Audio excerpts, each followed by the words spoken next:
Howdy and welcome back, everybody. I am your host, The Desert Fox.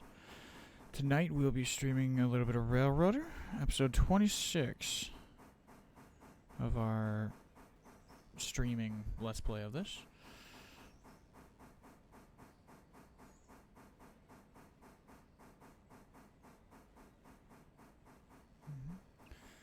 So, get right to it. Got some crazy weather coming in soon. Just trying to get this stream in before it hits and things go absolutely bananas.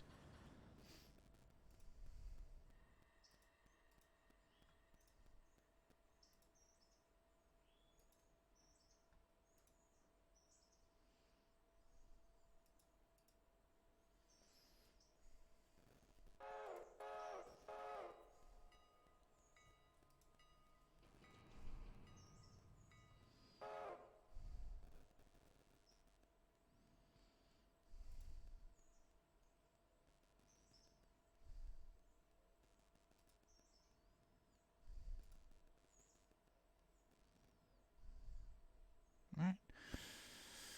And joining us as well in Discord is the always lovely JJ. Hello, everybody. Pick up where we left off. I'm just... Oh, I gotta get that train out of the fucking way. Because this poor girl does not have the gumption to make it the rest of the... Whoa!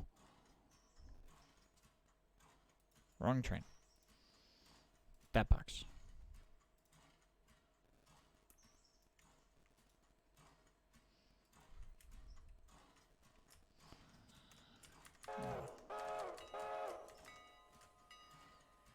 Sorry about the internet issues over the last couple of days. It's kind of hindered the streaming for me. Just one of them things I don't really know what's going on, to be exact.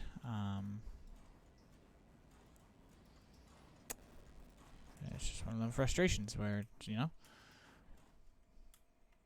things pop up. You know, just kind of got to deal with it. Let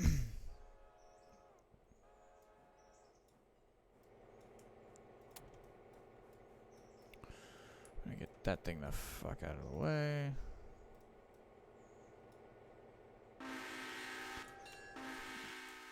Because I'm going to need Boko to haul the rest of that train.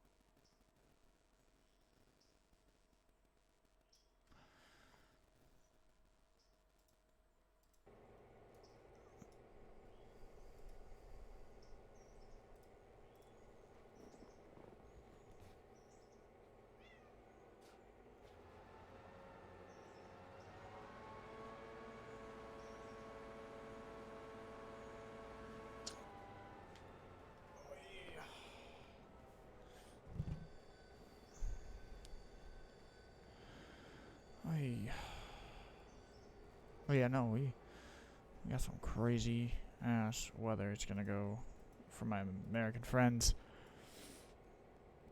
We had a high of 71 where I live today, and it's dropping to 21 by the end of the night. So we've got some wild ass stuff going on. So we're starting early. Hopefully we can, you know, get a good chunk of stream in before these wild storms take place.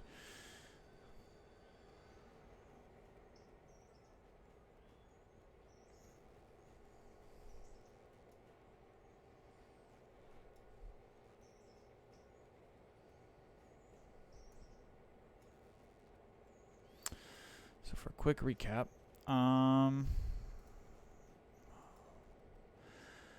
we've got this freight train from, was collecting cars all the way across the line. It's sitting here in Silva. 12 ran basically out of water. So with whatever water it's got left, it's got to make it down to the next water tower, which that should be enough, hopefully. So we'll just use Boco here that's got plenty of fuel, which I ain't worried about it running out of fuel. So, and we'll go from there.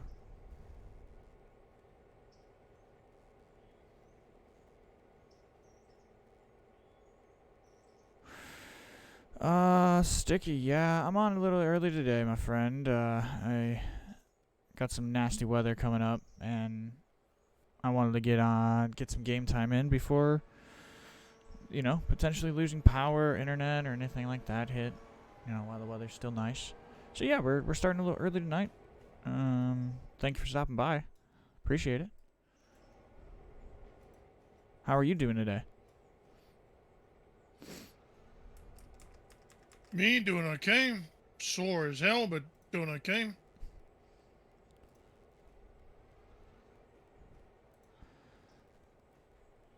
Yeah, I felt that one. After tonight's stream, hopefully my tailbone is completely shot from sitting on it. Always good. Might need another chair. What's crazy is, like, I thought I had a decent chair.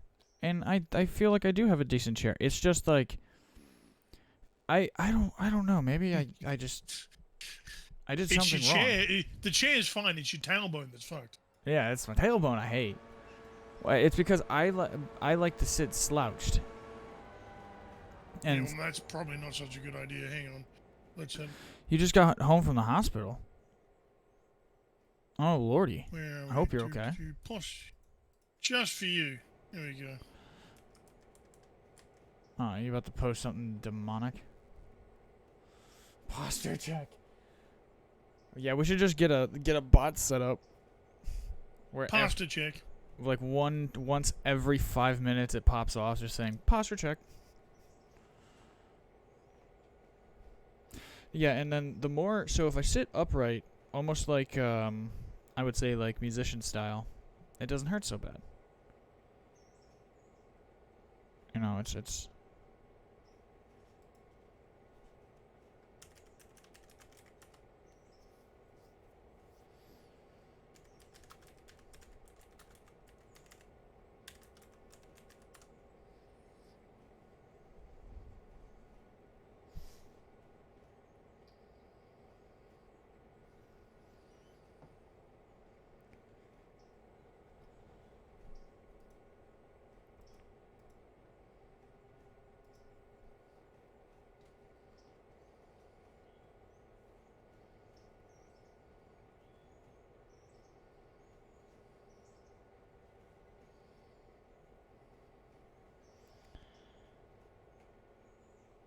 Tweak saying hello. And ad break should have been over by now. And yes, Twiggy's saying, hey, with several Y's. Several Y's.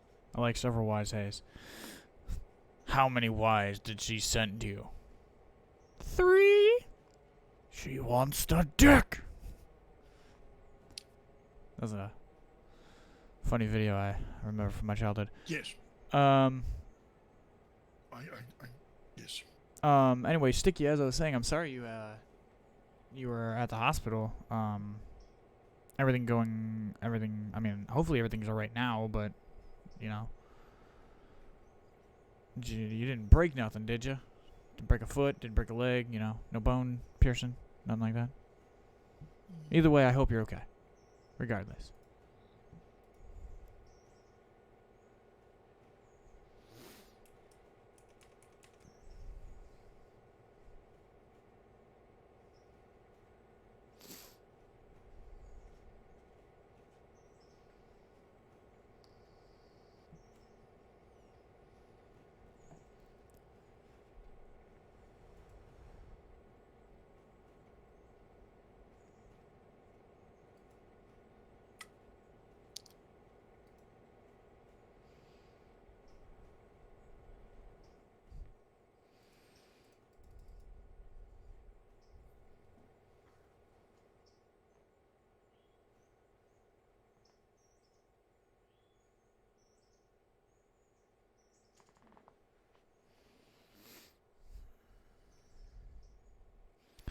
Yeah, also, I started early because I don't have my son today.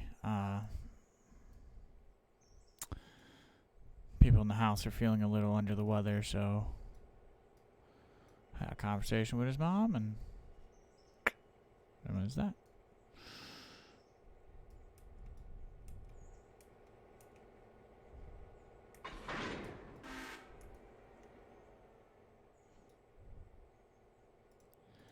So you're back now, Sticky. Okay.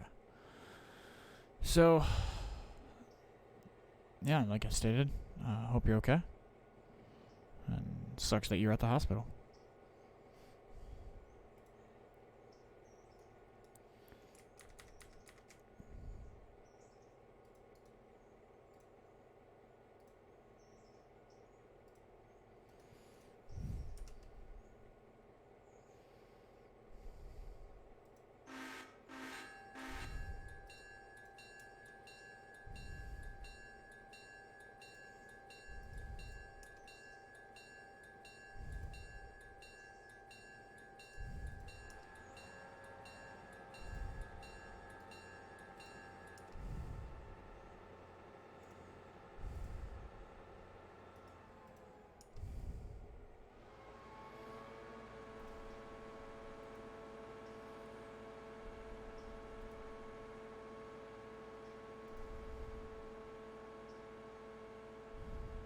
Having pain in the kidneys. Oh, Lord. Like kidney stone pain, or like...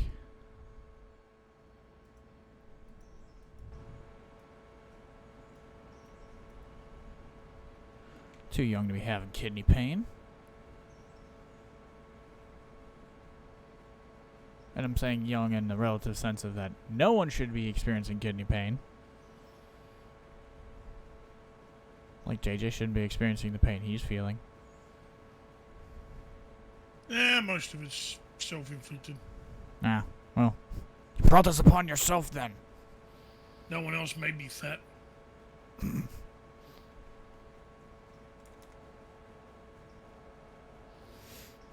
Well, it's not stones, so that's a good thing.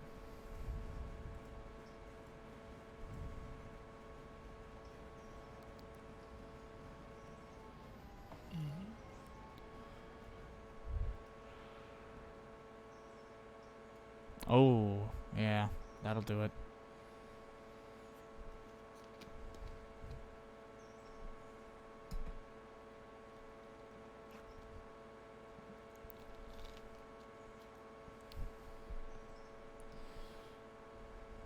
My dad's diabetic.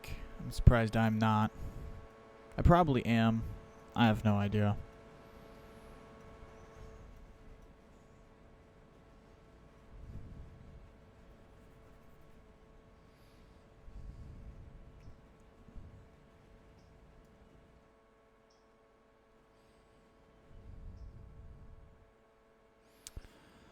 So I think tonight's goal, seeing as we started early, we're running a little ad hoc.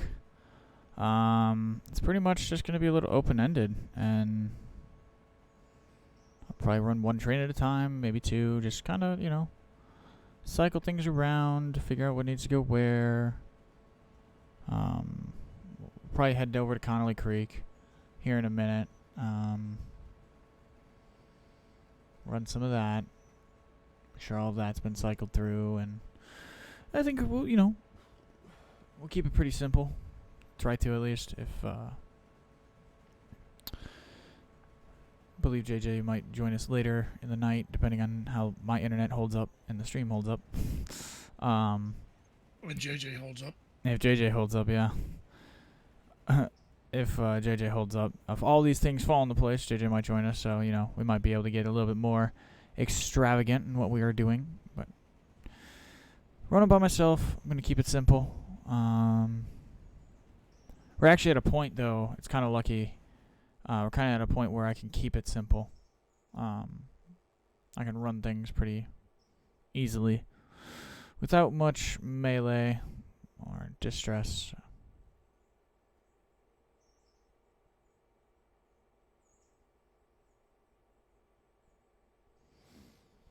So why don't you sit back, relax, grab your soda, grab your drink.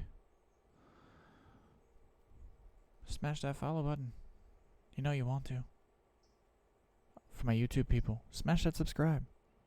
Smash that like button. Comment down below. For the sake of the engagement.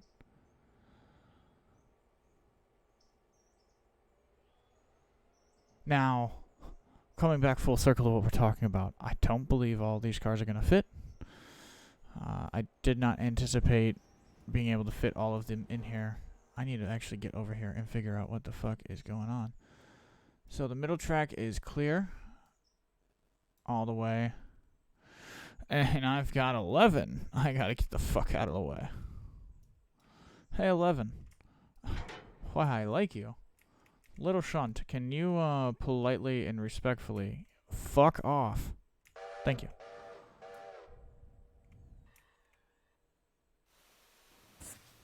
Thanks, bitch.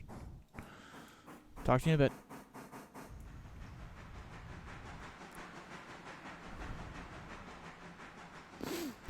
Running people back and forth is like you're on day 2 of your map. That's like it's arguably the best thing you can do is just turn and burn as many carloads as you possibly can. Take your time, Sticky. Go eat. Go enjoy yourself.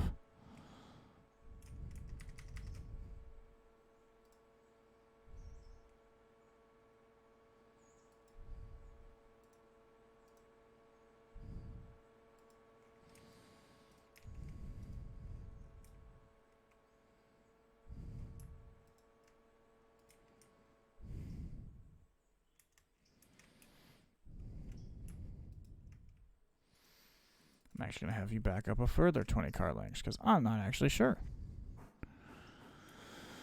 Pulling into Silver Interchange with a shitload of freight cars today.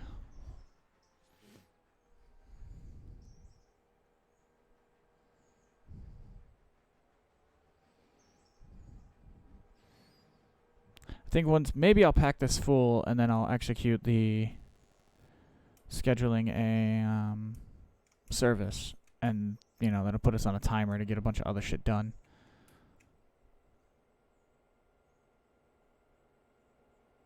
For Silva, well, it depends. Are you trying to get? It really depends on what what you're trying to do. I think we have 24 cars total on this railroad. 24 pull-pulled cars.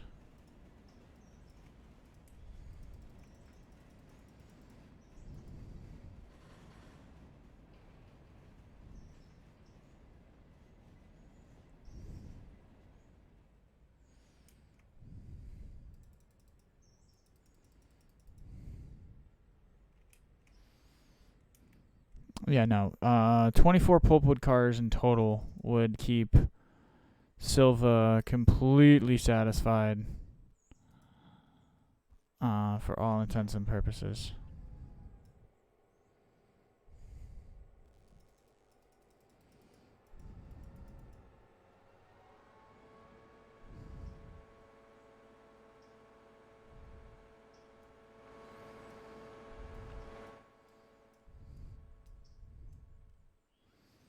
It's 20 log cars to pack out Silva paperboard.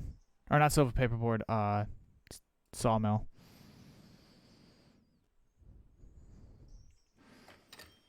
Yeah, that would probably solve a lot of your problems there, Sticky.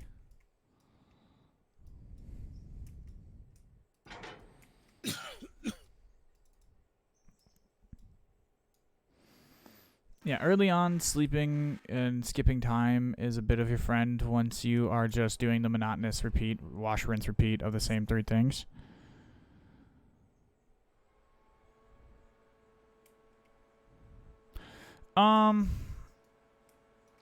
It is a bit of a challenge. How many, I wouldn't do it if you only have 1 locomotive. I would buy Silva once you comfortably have probably 3 or 4, maybe 5 locomotives.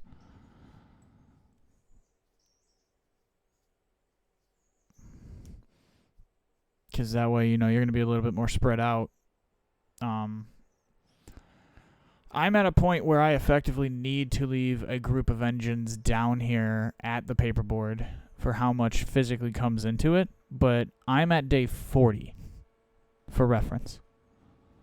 And a bunch of this stuff is just tier 5 maxed out everything. So it's really, it comes down to your preference. You can do it to however you want. There is no set way. You don't have to do it the way I'm doing it. Do it the way you want. I know a buddy who's a couple of days further ahead than I am, but a lot of his stuff is level 2, 3, and 4 contracts, just so it's manageable. It's bite-sized jobs. Oh, are you serious? I'm gonna be short by a car? Oh, you bastard. Oh, that grinds me gears.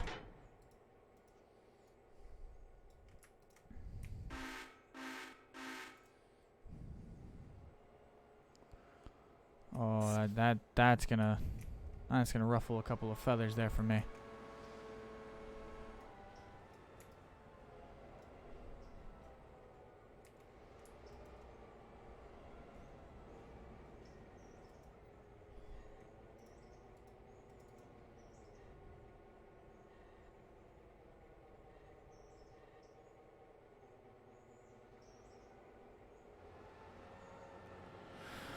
I would get a 4th eventually.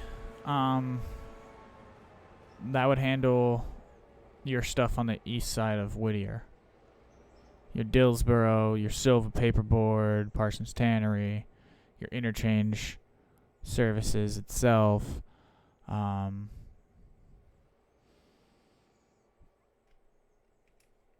What day are you on, if you don't mind me asking? Day to day. June is on.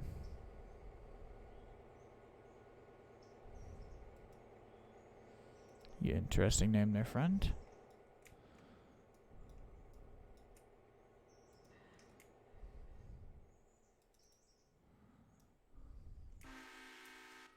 Don't worry about Silver because you can do that solo, no problem. Yeah. Most of the time on the streams, I ain't even gonna lie, it's mostly me doing Silva. Most of the locations can be done by a single person. Most, all of it. Yeah, all of it. The whole map you can run by yourself. You will just have to gear it to your specific needs and wants. You can open up Silver to Andrews, the entire thing, every single milestone without any problems whatsoever. The catch is, or the trick is, make sure that if you're by yourself and you're not prepared until you're ready for it, don't increase the contracts to tier 5 in every industry or anything like that. Keep everything at a lower level. You don't have to take every industry either. Yeah. For the entire map, concentrate on the big places, the ones that do logs and paperboard, pulpwood, and coal. So your Parsons Tannery, Silver Paperboard, Robinson Gap, and your Snowbird Paper. Put those at tier 5. Don't take any other contracts anywhere else, and just do that.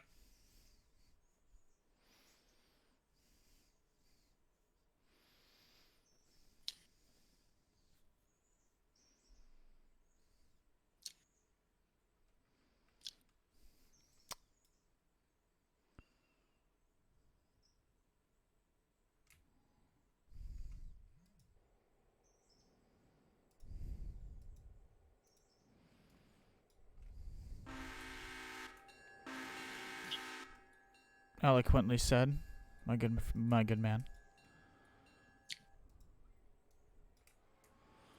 As far as Unison's original question is how many pulpwood cars do you need to buy for Silver, It all depends on what tier contract you do.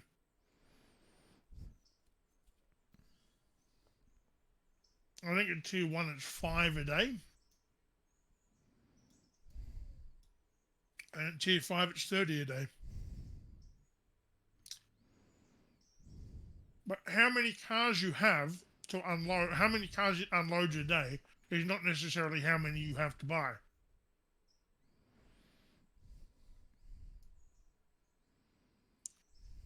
You can buy just like 2 or 3 cars if you want. You just have to run them a bunch of times.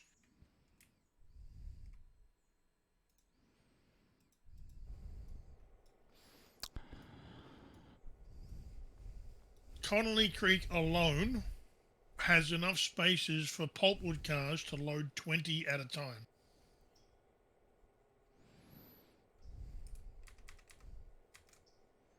Plus you got Barker's Creek, which is another 4. And then you got Hemingway, if you want to use that one, which is another 4. You are running 24 at the moment, which is 20 out of Connolly Creek and 4 out of Barker's, but that's up to you.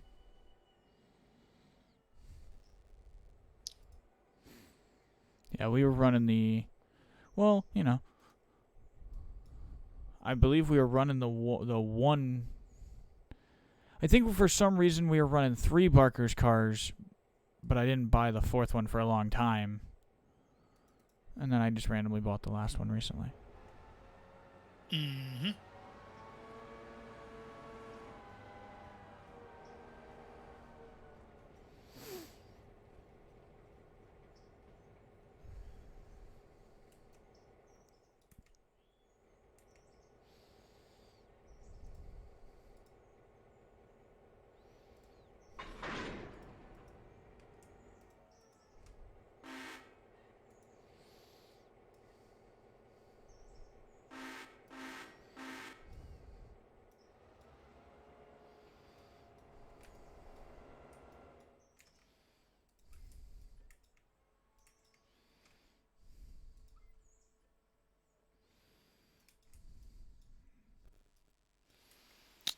Need to get this train a little bit further.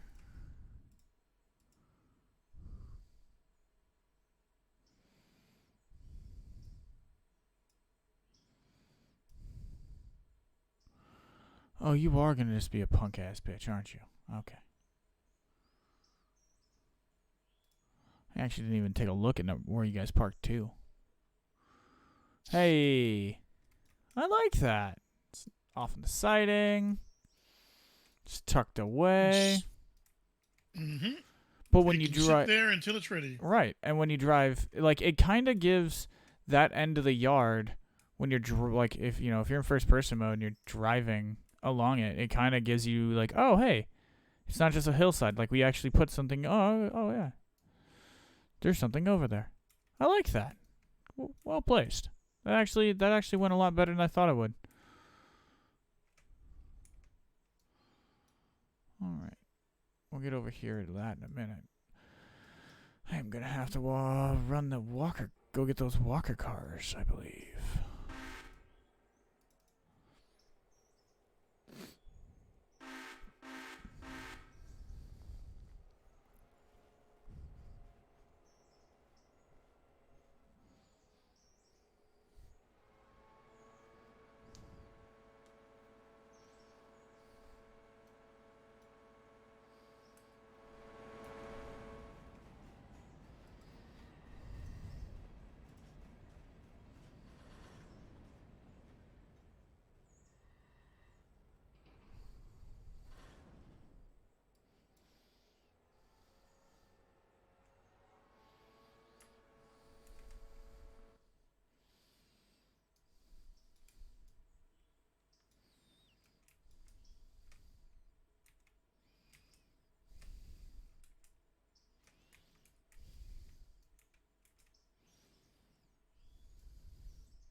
I'm going to have to figure out what to do with those pulpwood cars that are left there.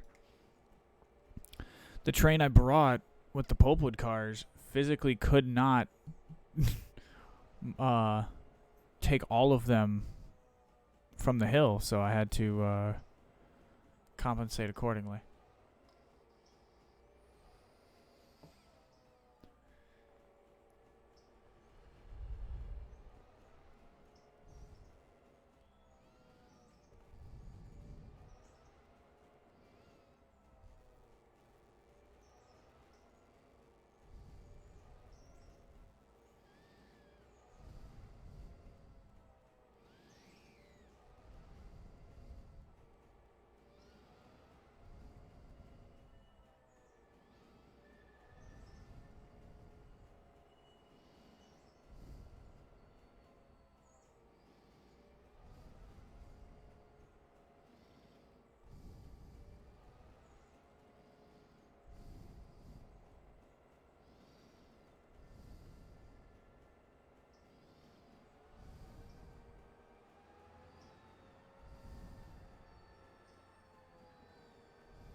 So yeah, for those of you who might be new, we're riding in 1987.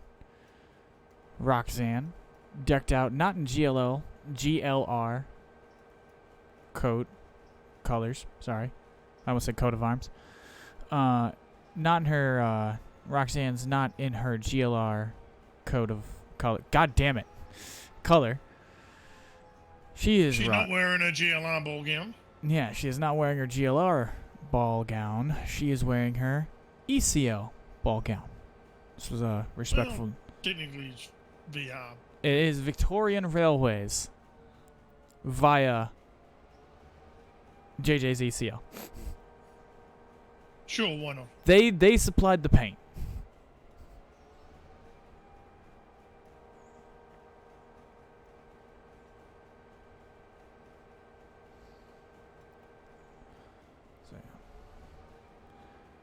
Speaking of that pulpwood train, I just realized I'm probably going to have to go back down there and unfuck what I did in Dillsborough Yard, because there should be a train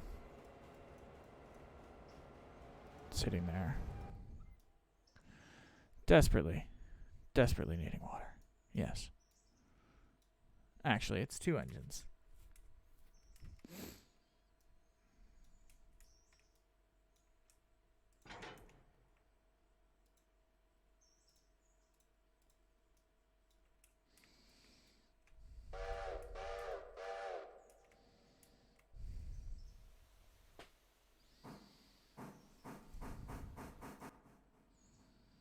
Oh yeah, this poor girl's just creeping up the line. I gotta get those cars in. We get those cars in, we'll get a decent payday. Off of them, it's 50 tons a piece, and I think there's like 20 of them in that cut. Maybe 16 in that cut. No, because we picked up the Barker's Creek, so... There's a shitload of them in that cut.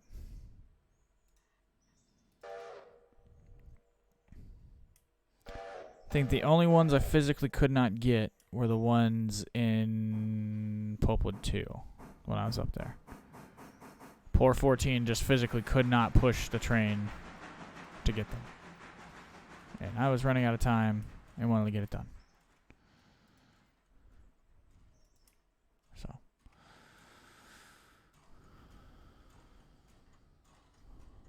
Man, looks like we're going to get an ad break in the next minute.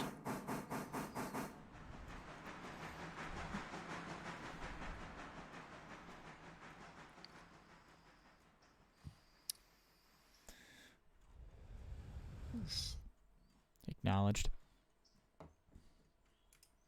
I did some adjustments on my end, so effectively the only one is the top of the hour one now.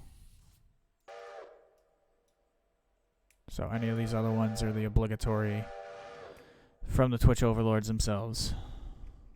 Hashtag fight the overlords. I don't know. Something stupid. Something stupid and hip that the kids would say.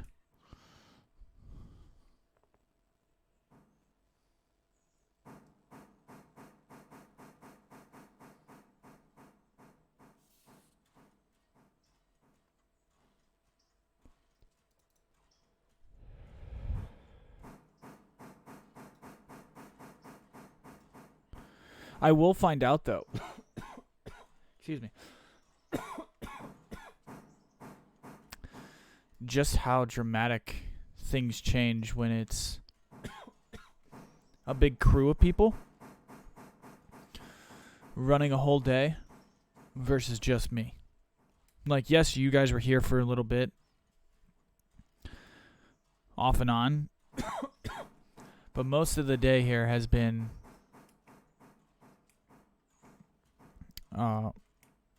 like the work has been done primarily by me on this specific day. Like, you guys hoped to, like, the part that's been on camera, I'm sorry, specifically. Maybe I should finish my thought before I actually speak it, instead of sounding like a giant jackass.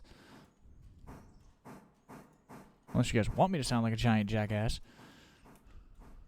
I know JJ would prefer me not to.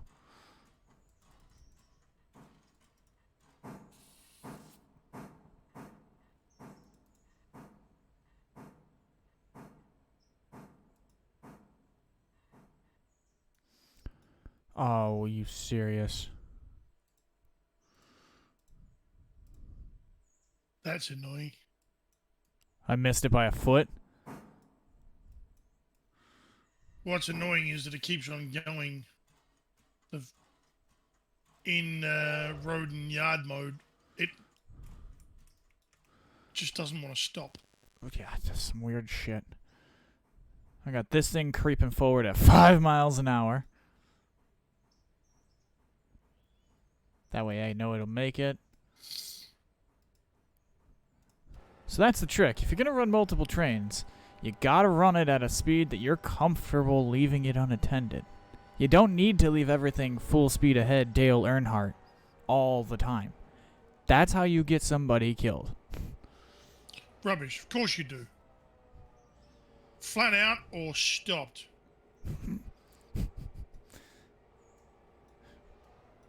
If you aren't going flat out, then you aren't going fast enough.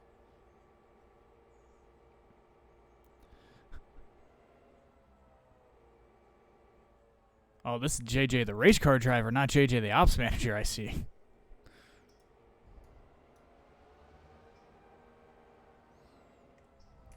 What were you expecting? What were you expecting, comrade? Oi! You spastic, I told you not to do that. Now, back that ass up.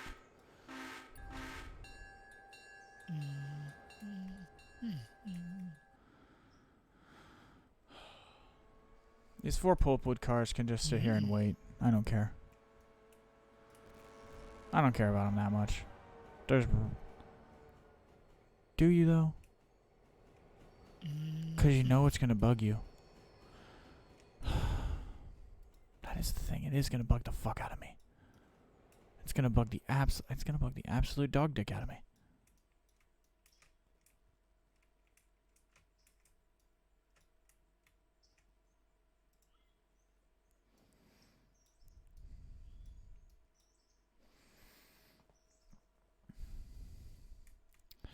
Well, we'll have time to unfuck it.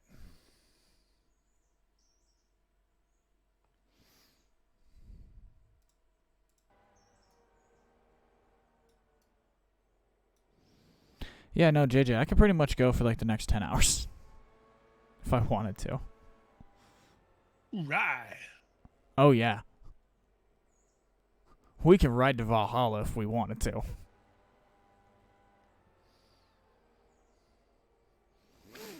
Oh, I'm gonna adjust myself.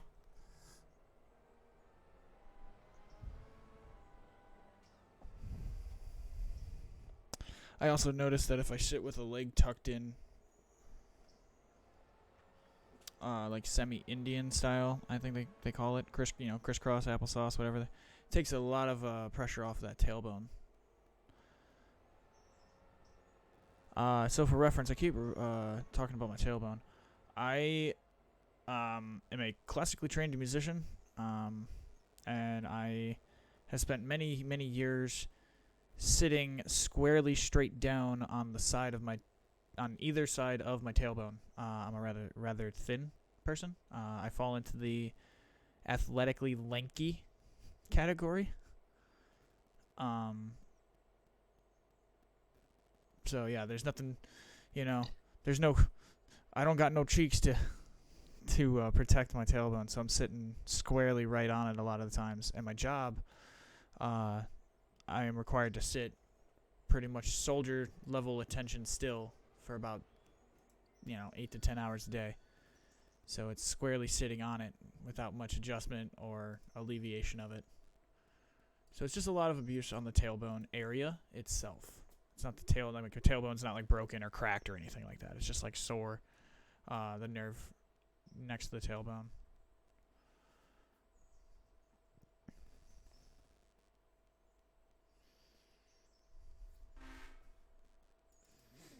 Heard some thunder rolling. I hope you guys. I hope. Oh yeah. Here comes the weather. So I do want a preference.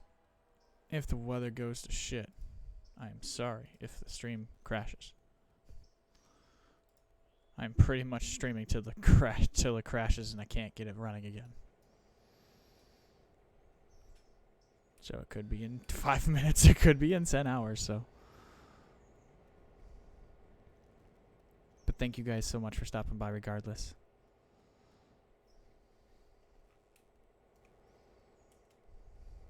Okay, let's pick these bad bitches up. Roxanne, you don't have to put on a red light.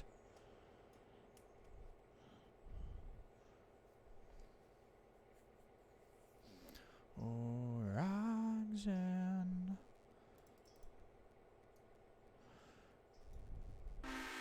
Yeah, let's go.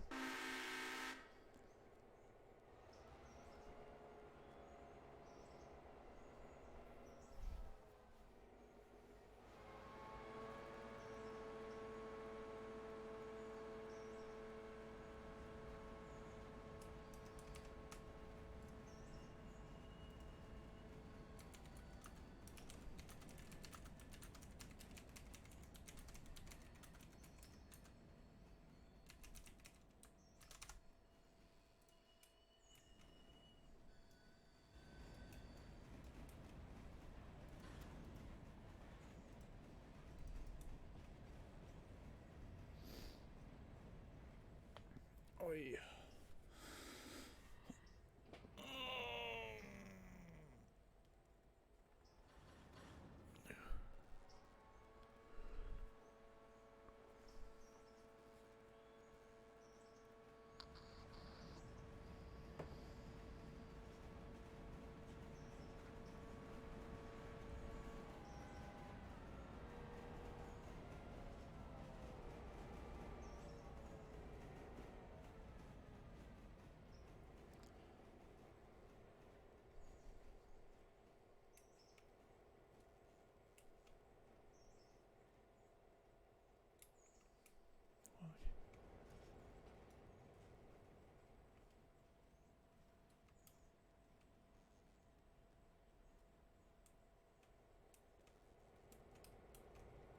Just started to rain.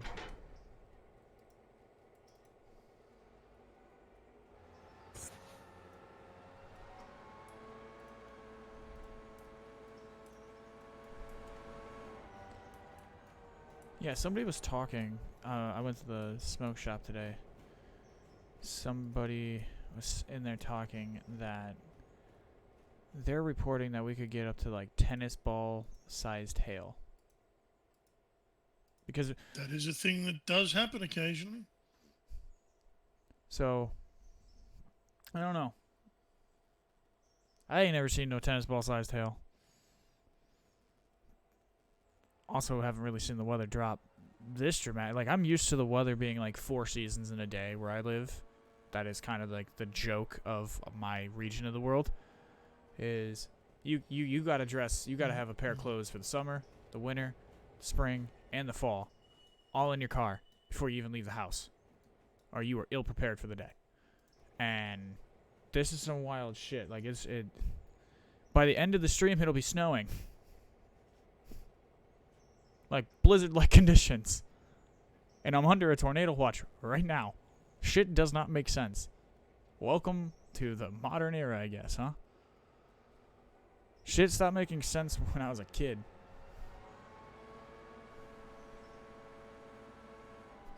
When did life stop making sense for you, JJ?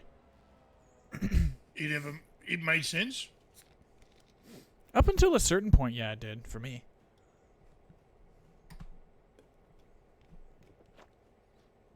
And then I hit a certain age, and I'm like, what the fuck is all of this?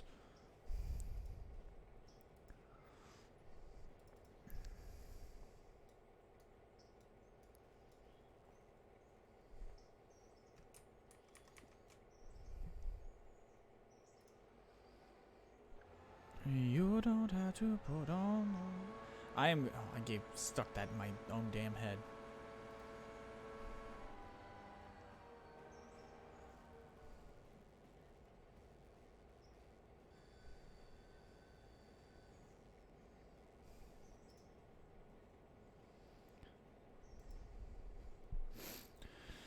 That is why I quickly. I don't even know how to say that word. I have jokingly named this episode the one with wacky weather. Yes. Because we got some wacky races type shit going on over here.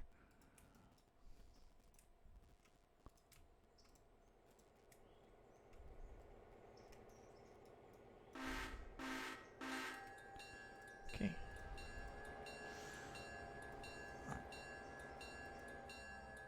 14. Are you done?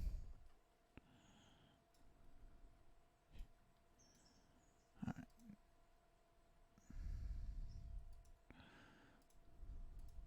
Be a good railroader. Put that away.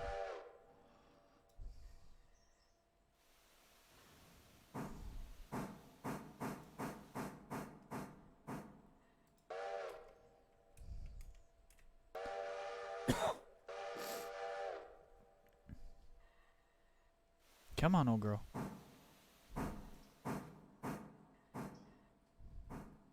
Oh, you bastard.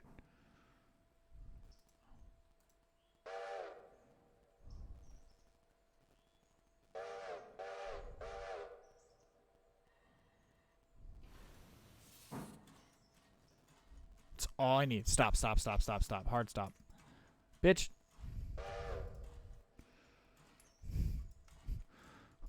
When I say stop, you can't stop. Thank you. Be back to check on you in a minute, train.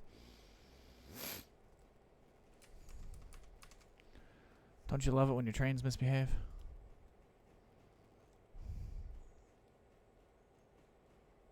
Just want my trains to run on time.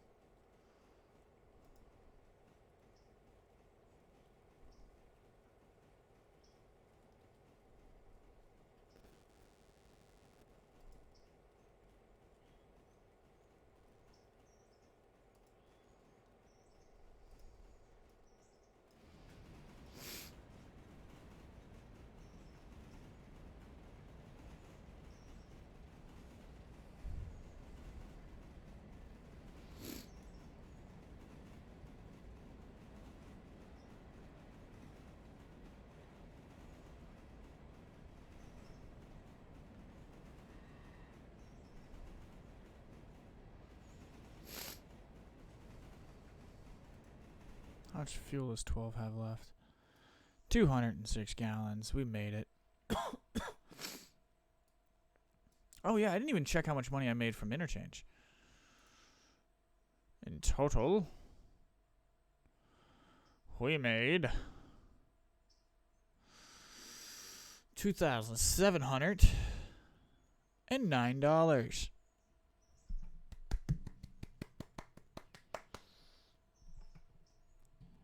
Bringing us up to 64,396.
Ow.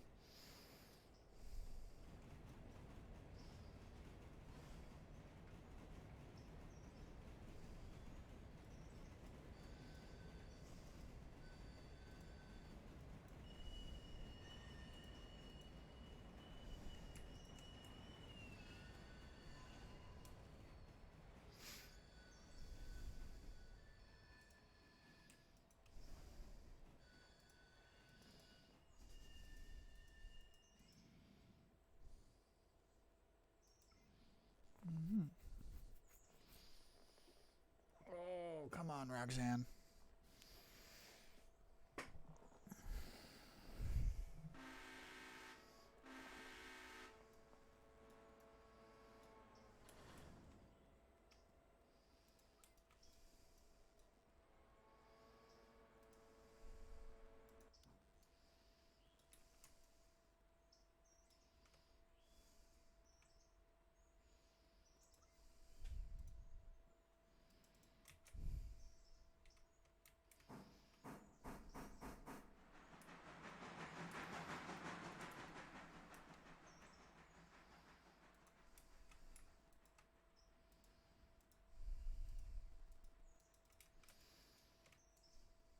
There we go. We'll get full.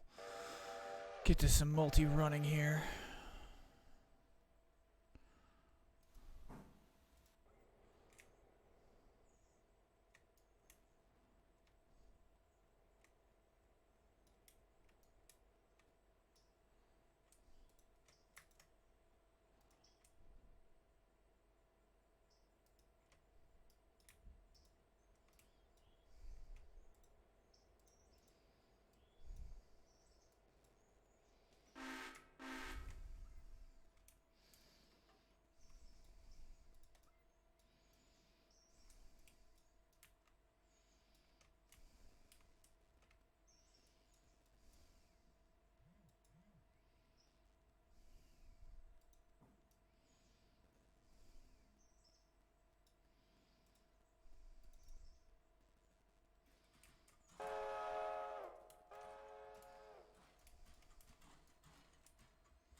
Did I hit that perfectly?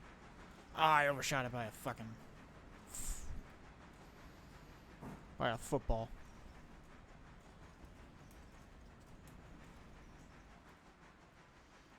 Yeah. Americans will use anything but the fucking metric system.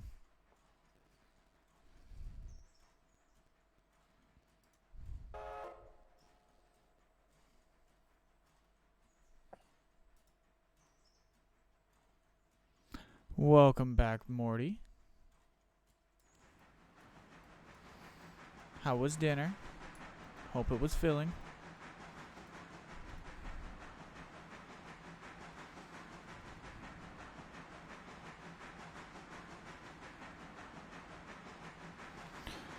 Well, you're gonna... Well, I mean, it's... I don't want to, like... It's really your decision. It's what you want to do. If you want to run everything, and you don't anticipate having people on your railroad commonly, then consider opening the map up, but only take tier 1, tier 2, tier 3 at some of these places. You don't have to hit all of them. Just get the big ones. Like JJ suggested. Now, if you expect to have a bunch of buddies come over and play on the trains quite commonly and regularly, then maybe go a bit more of the direction of everything being maxed out. That way there's enough work for everyone to do something. A good way I would compare this is, on my railroad, it's kind of built... I can run it as a single person, but this really runs better when there's... The true strength of this railroad shows when there's 3, 4, 5, 6 people playing. A small squadron, if you will. Now, Mr. JJ's railroad is built pretty much for a single person to do everything. From, manpower, or, locomotive power, and so on and so forth. But his can accommodate a partner. So, his railroad, you could really tag team stuff together on his railroad really efficiently and well. And then there's another gentleman in the Discord by the name of Mr.L.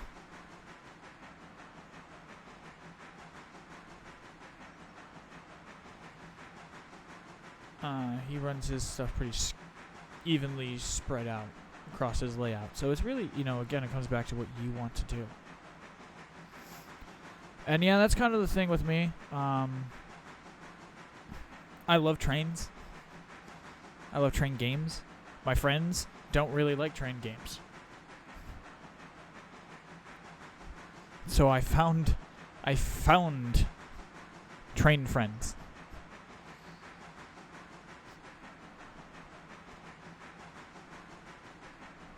Ironically, train friends sounds like transport favor when you think about it, because TF.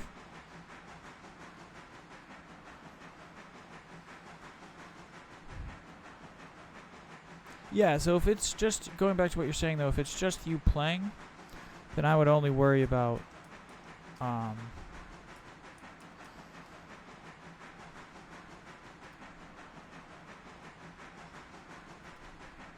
keeping things a little bit more on the smaller scale.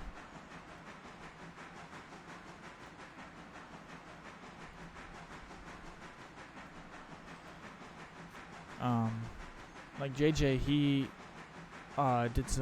he's doing some adjustments on his railroad, where he's canceling contracts for places that are just a bit too time consuming to get to.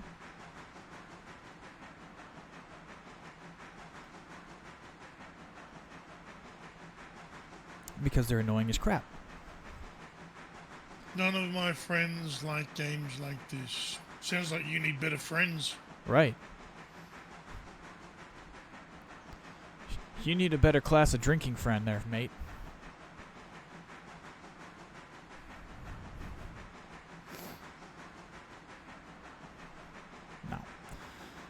I have a couple of buddies who a couple of my buddies.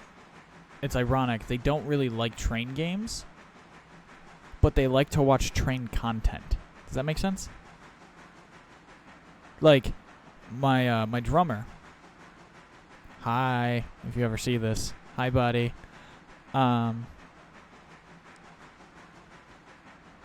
He hops in and he'll lurk for hours.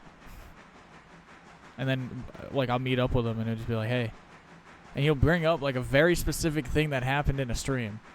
And I'm like, "Oh, you actually watch?" He's like, "Yeah. I don't like playing them. I like trains."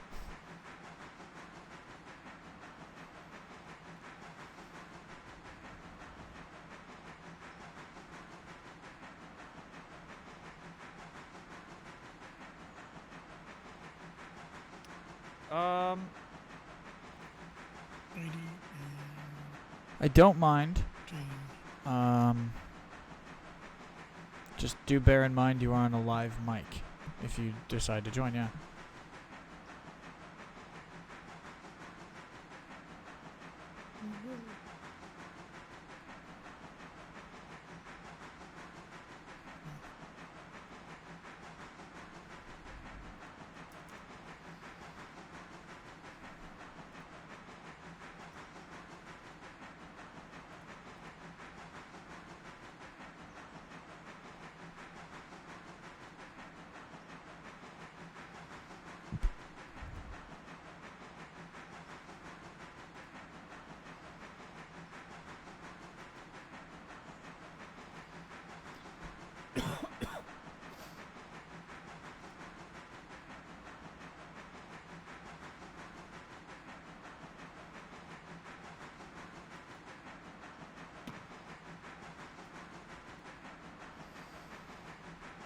Hey, what's going on, guys?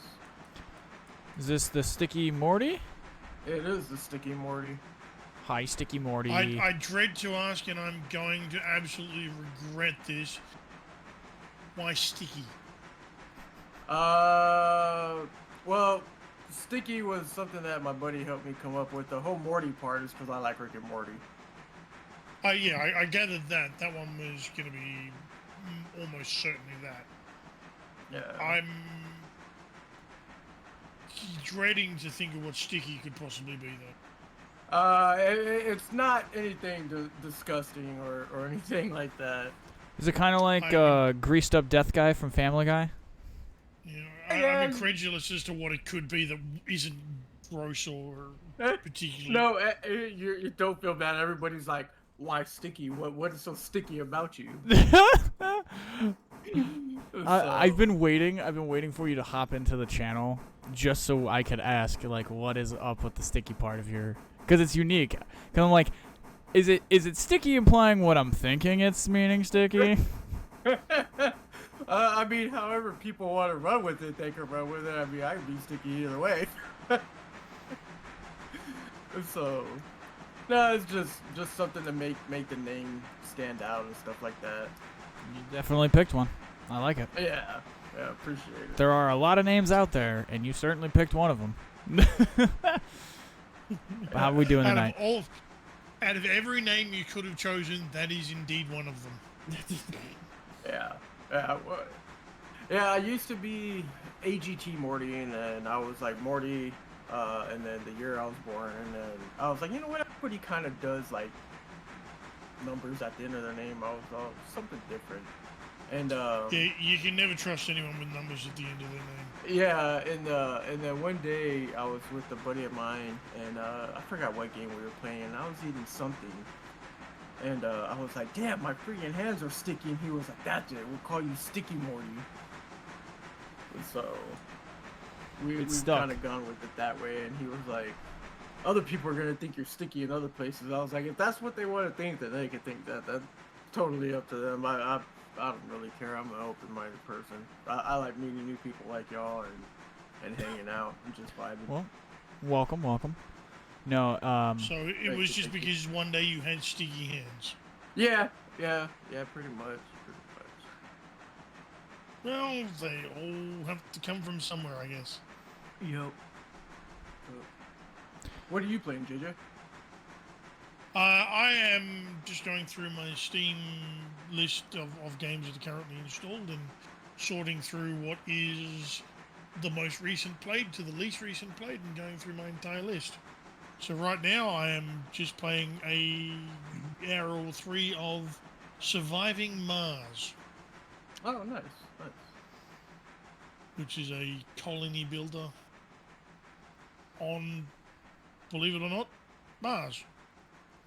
I never That's really got cool. into that game, but I've seen Jedi stream it and other people stream it, and I've seen some positive things about it. I've heard some positive things about it. Seems like it's an alright game. Well, it is one of the games of all time. It is an game. So no,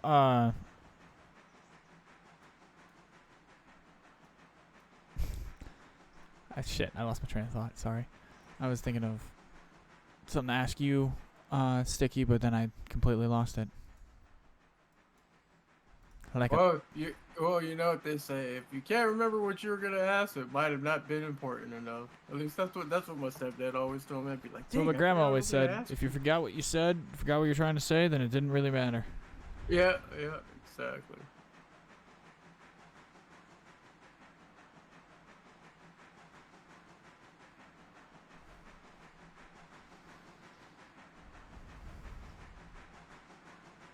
Yeah, no, I enjoy games like this. Um, I mean, as far as learning like the management aspect of like the business, like that I'm new to, but like operating trains, yeah, like this is relaxing to me. And like I said before, I've got train simulators from trains new era to the most modern trains. The only thing I don't like about the train simulators is there's not that many missions for one, and two, it's like if you want the other stuff, you have to buy the DLC. And I'm like, I get a DLC up to a certain aspect, but not like for every freaking train. Right. I It's don't want just a to. little If much. I buy an SD40, release an SD40 skin pack where it's 100 fucking skins, 200 skins Exactly, exactly. of the most popular SD40. You know, this is. We did it by what railroad ran SD40s and how many they had, and we organized that list, and then we went with the number. We went with the top 200. 100. Because everyone's Yep. running EMD fucking what is it? EMP 40s now we're running modernly, Hmm. or EMD 40s. Yep. No, I agree with you. I agree with you. It's like and sometimes like some of the relatively speaking, like some of the DLCs are pretty cheap for the majority part. But sometimes some of the DLCs cost like 40, $50. I'm like, God, Lee, over here paying for. Well, I was gonna think about paying $40 or $50, or already paid $40 or $50. That could be like a whole new game right there, just for a DLC for one game. Yeah, it gets a bit ridiculous in my opinion. Where did my train go?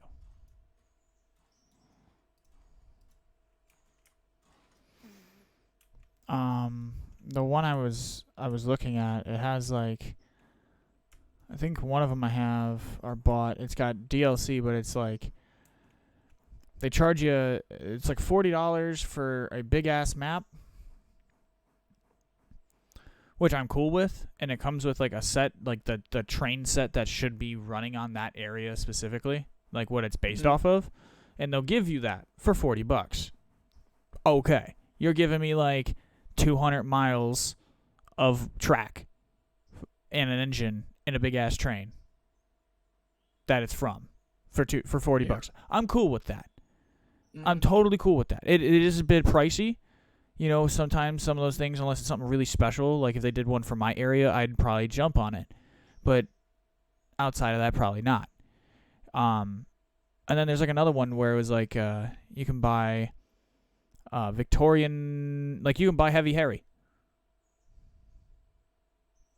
Just Heavy Harry as by itself. That's all you get is Heavy Harry. No cars to go with it. No It's just Heavy Harry's base paint scheme, and that's it. That's all you get. And it was like $25. And I'm like, well, that, like, I respect that Heavy Harry's worth $25. But at the same time, you don't want your train not looking really. plain. Right. It's not really worth $25. It's not like it's not 4014. You know, by itself. And what game is that one for that you were talking about? That's one of the train simulators. I think that was Train Sim World 3 or 4. It's the one that has like 900 fucking DLC. That's probably it's funny the way Train Sim World 3 and 4 work. It's kind of like they almost integrate with each other. I think, and I mean, correct me if I'm wrong. I think the only difference between the two, as far as 4, it's I think a few new locomotives, but for the majority of part, you're still running on the same tracks that 3 are on. And I mean, 3's fun. I wish they kind of would have given you at least that one Steam engine that's on there, because it looks fantastic. I've seen other people play it, but I'm just like, there's not enough to sit there and do. Like this game, you can go back and forth with running passengers or running freight. On that one, it's like you go, you start, you end, and then you're back to the main menu again. And I'm like, that's just a turnoff. Like I want to continuously kind of run. As a group, we have ran the GLR for 19 hours. Like, think of that as a work day. We have ran this railroad for 19 hours in real life concurrently. So like you can physically make enough work to keep yourself busy and to keep other people busy. If like they want to stay busy, they have nothing to do. All right, fuck it. Here you go. Here's some shit to do. Talk to you in 2 hours. Yep. You're 30 miles away from me. I don't expect to see you for 2 hours while I'm doing this job. You know, exactly. it creates it. This game it's weird. Like this game falls into. It's so much. It's at the surface. It's just another train game. You peel the onion back a layer, and then it's a logistics manager. You peel that layer back, and then it's, oh, this is logistics and railroad like management. There's like it's like 4 different genres of game, but I don't think this strives to be a simulator. I think this strives to be more of a logistical tycoon based off of trains. Right. And I mean, give me 1 second. Take your time.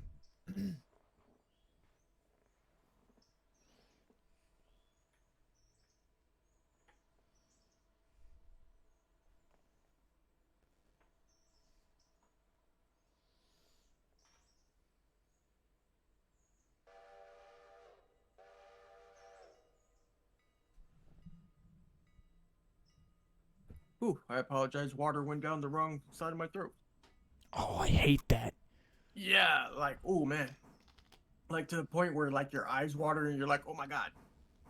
Now as far as like when I was meaning by simulation type is, yeah, it's not like a full on simulator, but for me it feels like that because of the fact that yeah, you can have the AI operating your trains, or you can sit there and manually do it. And in my preference, anything that you can sit there and do, and it's just not like, oh, okay, hit play, click this, and then it automatically moves. That is a simulation type style of gameplay for me. I mean, like I said, I've got many games as far as when it comes to simulation. Like I was telling you last night, Fox, you said you never heard of submarine simulators. Yeah, they're out there. Silent Hunter, Wolves of the Pacific. It's an old game, but a fantastic one. There's Cold Waters. That's a submarine, and then they have another one. Did you say Silent Hunter? Yes, Silent Hunter. Yeah, that's like the original. Yeah. And then they have games like Cold Waters. Another one they have U-Boat. That's kind of like Silent Hunter as well. And then they have U-Boat Destroyer, where you're actually the captain of I think it's I can't remember what the story it is, but it's based off World War II, and you're actually giving commands for the ship. You're the captain, stuff like that, and you control the movements, or you can sit there and have the person at the helm do it. Um, Things like that. I used to do American Truck Simulator, Farming Simulator, Microsoft Flight Simulator. I've got a setup for Howdy, that like Doc. that. Sorry, not to interrupt you, sir. Oh, no, We no, had a you're okay. wild Doc Hey, Amer sighting. there's a doc. He's also stating that he plays sub-sim games. Doc comes from the flight simulator and the mill sim background. Oh, okay. Yeah. Nice, Doc. So we got a nice little collection here of we have truckers, we've got the flight sim guys, we now have got sea guys covered truly, and I kind of fall into that category of I like trains. Yeah.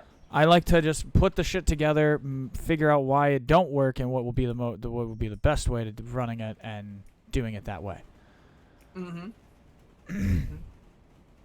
Yeah, I mean, like Doc was saying, Doc used to, he's the Microsoft Flight Sim. I haven't played it recently. I've kind of backed off because I played so much of it, and frankly, I don't. I know they have like the new one coming out next year, and there's so much within the flight sim community. Like with me, I don't use any of the planes that are in Microsoft Flight Simulator. The majority of my planes are third party ware, like PMDG, Phoenix, Like you Indigo, modded, like stuff it's a that. modded. It is a modded, and the cool thing about these modded planes is their full latency. So I'm starting up my plane from completely cold and dark. The only thing that's hooked up to it is the GPU. So I'm going in there and I'm programming the FMC, and I'm over here turning on the battery, Oh, turning on sorry. the Let me, auxiliary if power. I may correct myself. No, go ahead. I want to correct myself because Doc actually gave me the correct information. I was misinformed. He started on Flight Sim 95. 95. Sorry, my eyes are a little bad reading reading my phone screen there. But he plays DCS. He comes from the DCS community. Yeah, and see, DCS is something that I've always wanted to get into. I've seen many people, many people stream it, and it is a fantastic, fantastic digital combat simulator. And that one in there, the planes are full latency. At the time that I was trying to start out with DCS, I had one of the Logitech flight sticks, and I could not find any of the mapping buttons for the F-15 Eagle. Now this is before they actually released the F-15 Eagle. It was kind of like one of the freedoms of operations, but you got to fly the F-15. I couldn't fly it, so I didn't really diverse and spend a lot of money into it. Because everybody at the time they were using like the Thrustmaster HOTAS, because it literally mimics the F-18 style of the cockpit. But like planes, trains, and jets has like always been my biggest thing. Yeah, I've got my first person shooters, but that's really what I've loved.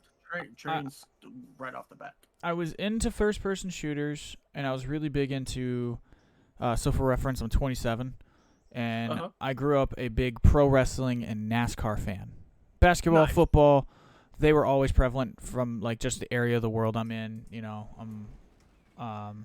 I'm from Chicago area, so it's big football country. It's big basketball country here. Big sports town. Yeah, I believe that. I feel you on that one. I'm down in Texas. I'm in San Antonio. So yeah, so Spurs, big Spurs Cowboys, country. Yeah, it's big Spurs country down there. So Yeah. with racing culture and stuff, I grew up watching a lot of like NASCAR and stuff. So I got into like the racing side of this. Like I never went full sim and had like a rig, and I that's something I'm gonna do here in a couple of years. It's my before I reach 35 goal is to have. Nice. Yeah, I have like a year. You know, like I want to do this expansion to my office by the time I'm 30. You know, so it gives me a couple of years to actually get the money together to do it and execute the plan. You know, I set goals out like that instead of like, oh, I need to have this done next week. Fuck that, dude. Like, It's too much pressure. Just set yourself reasonable, honest goals and just hold yourself accountable. Is how I approach it. Exactly. No, and you have a very, very good mindset of the things that you want. It's kind of like you were asking me, do I make that big money to be able to afford what I have? And the question is no. I make an okay living, but not enough to sit there and splurge. All my stuff that I have is stuff that I've saved up for, and it's stuff exactly. You earned it. Exactly. Like I worked hard for it. Like that was my blood, sweat, and tears to sit there and do. So like back when ATS came out, I started playing in 2019, almost 2020. Right. Tried it out on a controller. The demo, of course, I was like, nope. Before I dive into this, I'm gonna buy a wheel, pedals, and a shifter. I bought that. Then, as I started getting more into doing ATS, then I bought more software. So, for instance, like I don't know if you ever heard of the Tobii Eye Tracker 5. Basically, okay, so I ended up buying that, and I bought that when that first came out, and stuff like that. Now going on to the website for Tobii, there's so many games that they've gotten it to work with. Like now, I believe they fully have it integrated to where it works with DCS. Before there were certain things that you had to change within the config files to get it to work, and now I believe it's 100% fully capable of working like that. And it was the same thing with Microsoft Flight Simulator. So with like ATS, I ended up, because at first I had it just mounted on my desk, so then I bought like a cockpit, or not really a cockpit, but a stand to sit there and put my wheel and pedals on. I eventually upgraded to having the Thrustmaster H pattern shifter. I ended up buying a shift knob to range split my stuff. I spent money on an ASP heavy hauler button box that integrates with it, so turning on a key starts the truck in the sim. So just things that I've gradually gotten myself there to, and it was the same thing with Microsoft Flight Simulator. I've had yokes, I've had sticks, like the sticks that I have for when I do fly is the Thrustmaster TCA Captain Pack. Literally mimics the throttle and stick of a Airbus A320.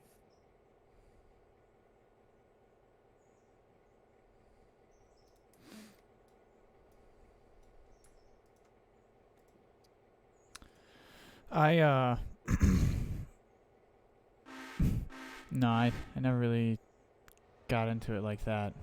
But so for like reference, my first 3 computer games. This will make anyone older than me feel. This will show you how old we are getting, friends.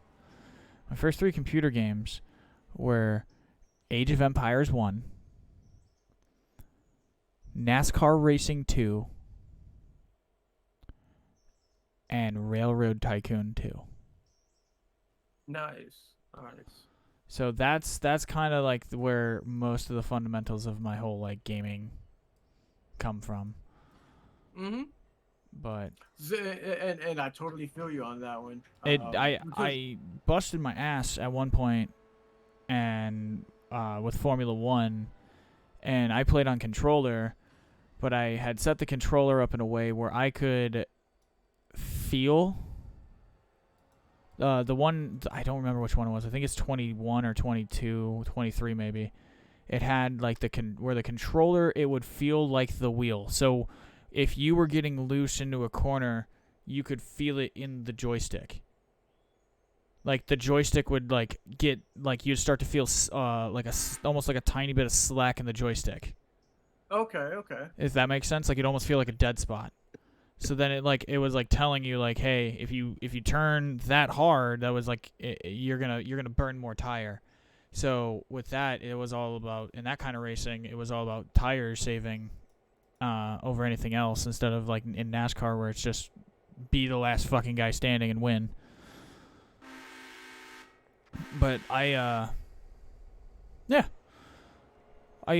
played my first-person shooters, my PS2 Call of Duties up till right after Modern Warfare 2. Mm-hmm. After, I was part, you take part in some toxic Modern Warfare 2 lobbies, and you kind of get burnt out of that. It's nothing like the way it is compared today, man. Like I said, I like first person shooters as well. Starting out as a kid growing up, and I mean, I'm only 36. I'll be 37 in I was gonna say August. you sound. I was gonna say you kind of sound roughly my age. Yeah, yeah. I mean, I was born '87. Um, but starting out, I mean, I had Nintendo, I had Super Nintendo, I had Sega Genesis, and then my neighbor would actually got me into PC gaming, and it wasn't really even gaming back then. It was a simulator. My neighbor had given me he built me a PC, um, and my dad paid like $100 for it, top of the line that it should be, and he installed Microsoft Flight Simulator 95. That right there, I mean, I had always loved planes and trains to begin with, but that was truly my first Like that was heroin simulator. for you. Yeah, exactly. Like that was like if you flew on Microsoft Flight Simulator, then as a kid growing up in the '90s, it was pretty freaking awesome. And then like I growing up, me and my friends we would go to gaming cafes, and then we started getting into like your SPS, and we got really really into Battlefield, and I've been playing Battlefield since 1942. Oh Battlefield Jesus, you've been playing as. all the and all the way through. Oh yeah, like when I get dog tags and I log in, I have like veteran status and shit like that. Part of my French. I don't mean to cuss No, on you, the stream. you're fine. You're fine. So I've been playing since 1942, and me and my friends would go to cafes and stuff like that. The only one Battlefield that I would say that, well, now it's EA, it dies at the time. Or no, I think they bought each other out. One of the two. Anyways, one of the worst Battlefield games that they could ever come out with was Battlefield Hardline, where you actually had to spend money to sit there and get your guns. That was the That was by cops far, one, right? yeah, that was where you were either robber or cop. By far the worst Battlefield ever. Yeah, that was the Um, one where all the maps are based in like swamps and shit, right? swamps, Miami, kind of like Georgia types part of the Bayou, state. Bayou. Yeah, yeah, the Bayou exactly. So that by far that was the worst one. Um, Um, so Battlefield 2042. never played It it. Never played Hardline or 2042. I only played the yeah. demo of Battlefield 1, but like Battlefield 4 was the best. By far Battlefield the 3 and best. 4 were the best, and Yes. then Battlefield 1 because I love World War 1 and no one had the balls to make a World War 1 game. Yeah. I kind of put Battlefield 1 into that category of secretly slept on because it, like, from me, my personal experience of playing it, shit smacks. Oh yes. The shit claps. Like everything I 100%. I want agree from with you. a World War 1 game was there. What I wanted for I wanted a World War 1 experience. They gave you a World War 1 experience. So Oh for yes, like they that did. perspective, like I was totally fine with it. Everything else, the stuff that they were really, guns that weren't really there and doing things that didn't really happen, and just the gamey, when they made it a bit more gamey, like that's where they lost me with that game. But 3 and 4, I remember what I would do. Me and my buddy, he would drive the tank, and I would be the engineer, and I'd just have the repair tool, and we would just go point hopping and control the points. Yep. And we would, he would, I would be a support gunner, and if we got damage, I'd get underneath and start repairing, hop back in, and we would make, and that's how like I farmed, like that was how we were able to farm levels for me to get caught up in game, because he was so much further ahead than I was. World at War, Call of Duty World at War still holds a special place in my heart. Call of Duty Call of Duty 3 also holds a special place in my heart. Brothers in Arms. Don't get me wrong. Like even the newer Call of Duties, the storylines are good. Call of Duty has always had good storylines, in my opinion. But it's like I remember it being toxic back with Modern Warfare 2. Now it's to the point like even when I stream Call of Duty, like I have to sit there and before I had to make sure the lobby is completely turned off. Um, and stuff like that, because you would just get people that just constantly using racial slurs and derogatory comments. And It's why I won't play games like what's that Civil War FPS? The one. Stars, no. You're not talking about No, that's not Star Citizen. Star Citizen is space. That's like in No Man's space, Sky. yeah. Like that's a No Man's Sky category. That's a different genre of games entirely. I'm Yeah, thinking. I Star think it's Citizen's not Call to Arms. War of Rights. War of Rights. Yes. No Man's Sky. How rude. So I mean, don't get me wrong. So Star Citizen, I was playing that one when they were in. I think are they in beta? I was playing it like when it was still like an early access thing. Like the only way that you got the bigger tier ships, they hadn't even integrated to where you could actually spend IRL money into the game. If you wanted a Cutlass Black, like you were grinding out the space credits to sit there and get it. So now you are in a. Well, actually, that's the more recent thing. Originally you had to buy it with real money. So I was about to get there. And you're actually. Cutlass Black is not exactly a large ship. It's actually one of the small ones. Well, compared now, but like back before, like they started coming out with like all the bigger ships, that was like the ship to have. I remember when they started releasing payware ships, the most I've spent on Star Citizen was $110, and that was for the Prospector because I was doing a lot of mining and stuff like that. I want to say as far as the fighter ship that I have, I can't remember what it was when I bought it. I think I might have spent like maybe $40 or $60, but I mean, I've heard the things that are going on with people spending like 15 grand on a ship. I'm like, how? No. 15 grand on a package, perhaps, but not a ship. No ship, no individual thing is worth. It costs that much. I was gonna say, I don't even think. Hang on. What they have is packages of multiple products.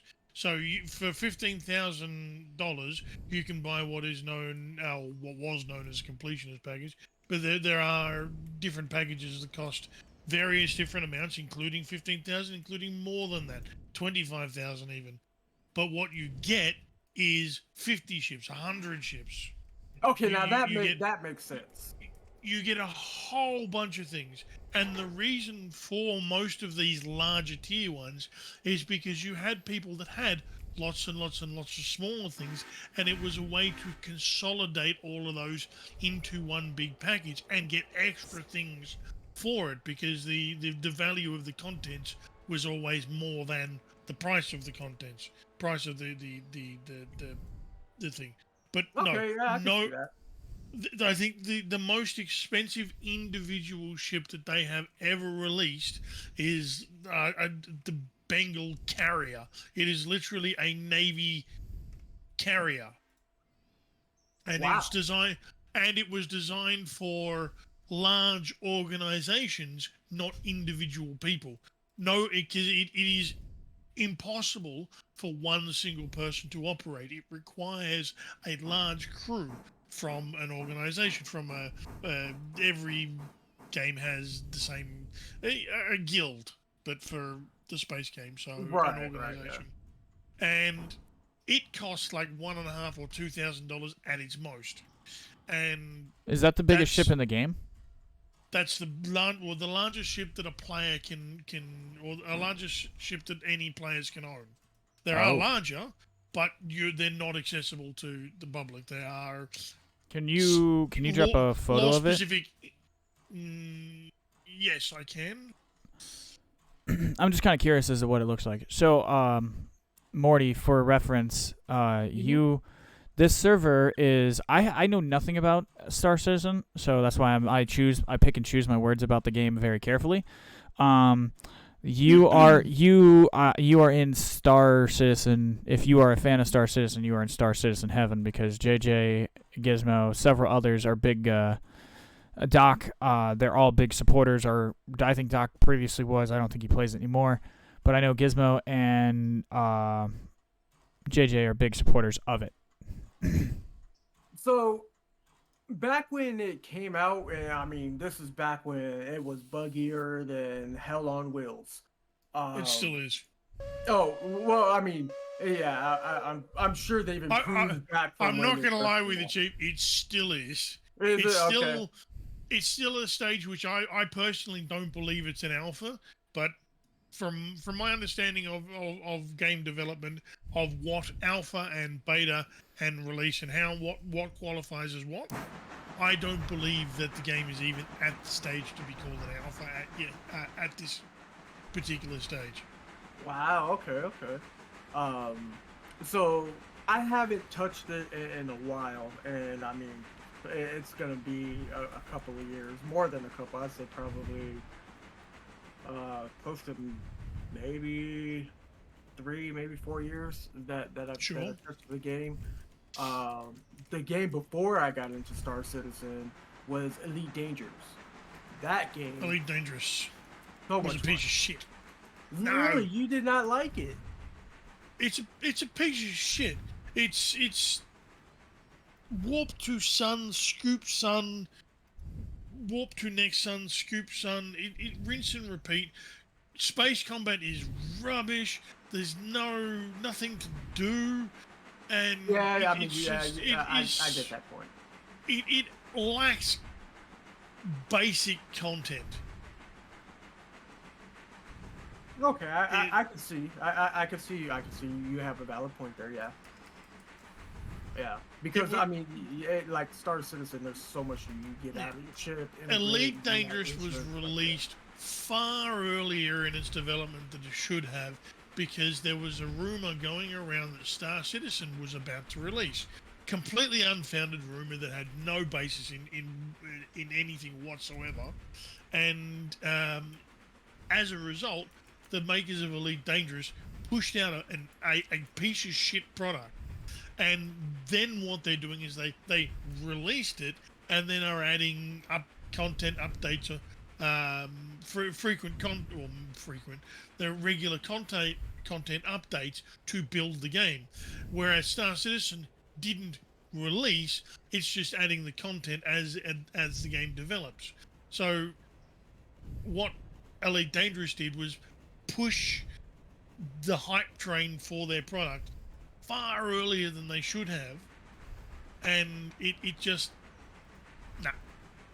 Yeah, yeah, you definitely have a valid point there, JJ. And I didn't even know that. It's only very recently that you've been able to that any Elite Dangerous ship has any kind of interior, that any planet has any kind of surface that you can just. I mean, every world was exactly the same with no level of detail whatsoever, and it.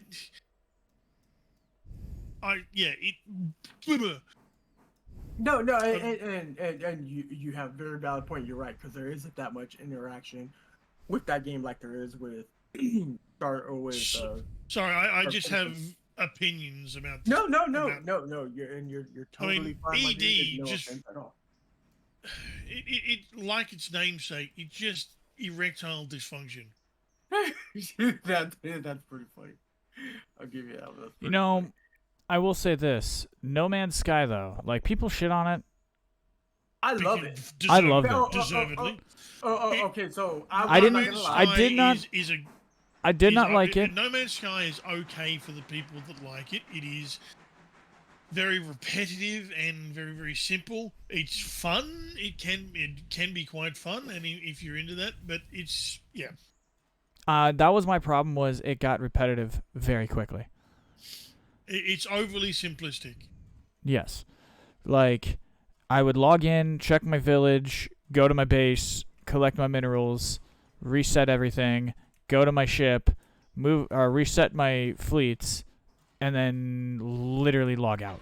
It was like playing a mobile game. Yeah, and I mean, and that was before you could even play with friends. Like I remember getting No Man's Sky back when they didn't even have the multiplayer. It was strictly single player, and it was trash. Then I will say, like year 1, month 2 is when I bought the game, and then I hadn't touched it until maybe last year or last summer. Again, and last summer they had a big ass update, and it was a really cool update. Like games like that, I actually put like Starfield. People shit on Starfield. I've had a fun experience playing Starfield. It's a Bethesda game. It has all of the quirks and charm of what I've come to know a Bethesda game to have. Sorry, it's gonna have bugs. It's gonna have some weird quirkiness. It's a fucking Bethesda. Everything that I say and all the disparaging comments I make on the game, I do need to say this. If you like the game, you are not wrong for liking the game.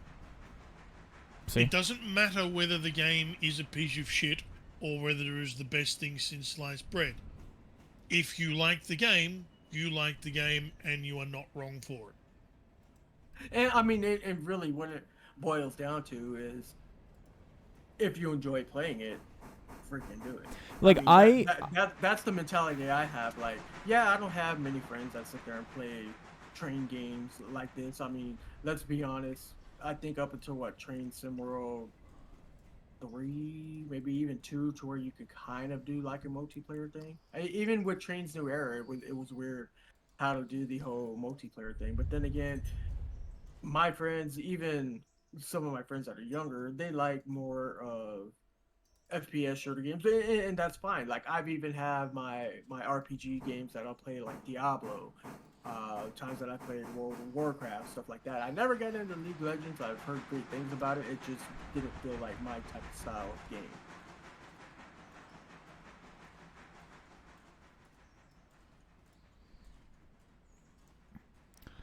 I never really got into Diablo. But I respect it. Like, Diablo has, like, there were people, when I was growing up, there were adults, like, grown-ups, that would, I had, my grandma owned a trailer, like, an RV kind of deal. We would go camping, and the campground had internet at the pavilion, and you would see this group of, like, 6, 7, 8 grown men with their computers, with routers and all this stuff, and this is like 2009. So this was still before everything got super streamlined, and you can take a PC. I could take my PC to Australia to JJ's house and be set up in 5 minutes after the 14-hour flight. But, 14? Bit more than that. Well, okay, sorry, 16. You get my point. JJ, what part of Australia are you in, if you don't mind me asking? Melbourne. Oh, okay. How far is that from Sydney? The best, fucking not far enough. It's about a 10, 11-hour drive. Okay. So we're two of the closest cities together. Nice. You said 10 hours? Or 10 miles? Yeah. Oh, 10 hours, okay. Yeah, two capital cities are 10 miles away from each other. Well, I mean... 10 hours driving. Okay, so we technically did that in Minnesota. Like, Minneapolis, St. Paul is technically 2 cities. Yes, but both of them are state capitals. That's true. That's fair. Wait, you have 2 state capitals in Australia? No, we have 1 state capital for each state. Oh, okay. Sydney is the capital of New South Wales, and Melbourne is the capital of Victoria. Okay, I did not know that. That's why I was saying they're more than 10 miles apart from each other. They're in different states. Gotcha.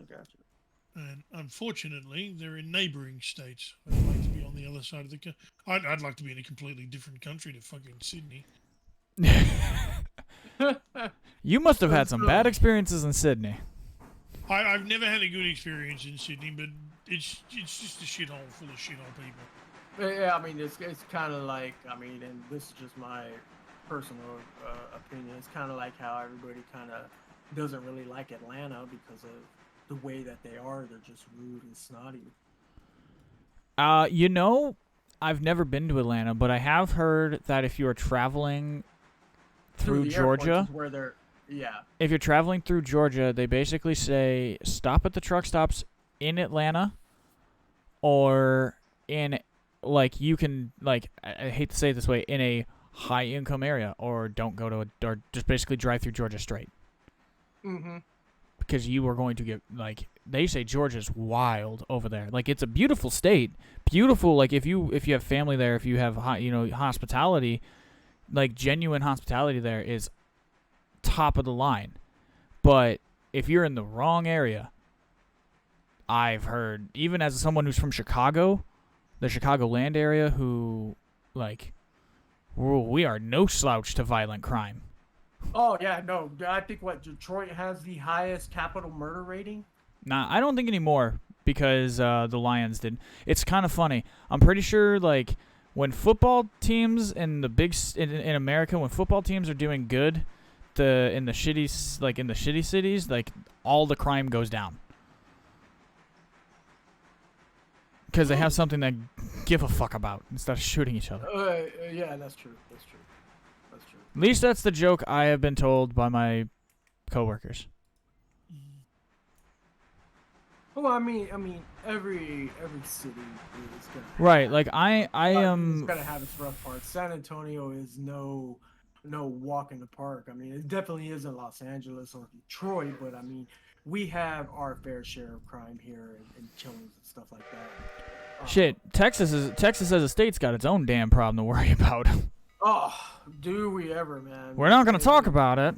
Yeah, we're definitely not gonna talk about it. I mean, but let's just say if Texas was to branch off, we can fully sustain ourselves completely.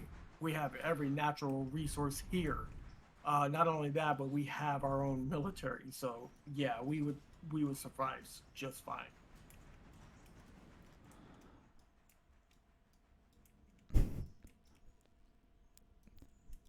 Until we resurrect Toby Keith and you start hearing that damn theme song. Then you guys know you fucked up. Yeah, when he passed away, I was sad. I mean, because he was a fantastic guy. He did a lot for our troops and stuff like that. Him and I mean, there's several artists out there, but like him and Trace Atkins, like they are like 100% support the troops, Wounded Warrior Foundation, everything. So to hear, I mean, granted we knew it was coming, but you just. He did not I seen photos of him from like right before his last like public appearance. He did not look the same. And that disease, whatever, I don't even really know what killed him. I think he had cancer. I think he had pancreatic cancer. Yeah, like you can tell that he had been fighting a war because he did not look the same. Because I know Toby Keith from like the early 2000s when he's 6'4" and he looked like a big old. I don't think he's from Texas, but he looked like a big old Texas cowboy is how I pictured it. He kind of had that like modern George Strait kind of appearance to him. Which somehow, some way, let me give a hat off to one of America's greatest Americans, George Strait. Oh yes, my man is still fucking the king kicking. Of country right there. That's like the Elvis of country. Not much of I didn't grow up much of a country person, but I've always respected George Strait. Yeah, I mean, there's several iconic legends like him. Willie Nelson is. Oh yeah, one. That's Johnny Cash. Those two kind of fall into the category of like. JJ probably don't give a shit, but if you put their music on, he's gonna like. I think that like I don't really know if like guys like Willie and Johnny are that popular outside of America. That is something I've always been kind of curious about with like, like our like huge stars like that. Like, all right, well, hey JJ, Willie Nelson, Johnny Cash, they popular over there in Australia? Or, reasonably, yeah. Yes.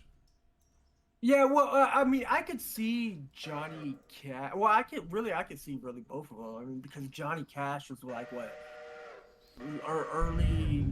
late 50s, early 60s, in a way. Yeah, I mean, of course, I was around like the rock and roll era and stuff like that, Elvis and stuff like that. But I wouldn't be surprised that down there in Australia they've heard of Johnny Cash. Now Willie Nelson, that's a Heard of, totally, yeah. It's yeah, yeah, that might definitely be a heard of. totally different type of like, I mean, still country, but it was more of a not really modern day, but a little bit more newer than Johnny Cash. Right. Willie's more it's like almost like Motown country. Yes, yes, very very old kind of what I not I really. quit my job today and I'm gonna smoke a joint. Yeah. I got You bills to can, pay, but I'm gonna smoke this joint. yeah. I don't give a damn. Oh. Or, it would be more like, that bluesy Hmm. kind of country vibe to it. Yeah, and then of course you had what's that other? Of course you have Charlie Daniels, Devil Went Down in Georgia, and then you also have, oh my God, So, he's like, on. I was pleasantly surprised when when I asked the other night, like one of the first nights I was gaming with JJ, I asked if I could put the music bot on in our channel. I wasn't streaming, and no one was streaming, so he was like, "Yeah, go ahead." And so put it on, and I put on CCR, and then I was Okay. like, there's like certain bands that like I listen to. I'm like, I'm surprised that like when my friends from around the world like, cause I got friends in like Croatia and shit that like they don't know half the bands I listen to. JJ hates Guns N' Roses, but I showed my buddy in Croatia Guns N' Roses, and he's like, "What the fuck is this?" And I'm like, "This is '80s hair metal, man. This was the shit. At one point, this ruled the world." Yeah, Guns N' Roses. Who else? I gotta AC/DC. watch what I say because it'll trigger it'll trigger JJ and he'll go on a GNR hatred tirade. Oh, okay. I've learned my Uh, lesson. Might not. I'm waiting for him to say, "You oh, fucking what, mate?"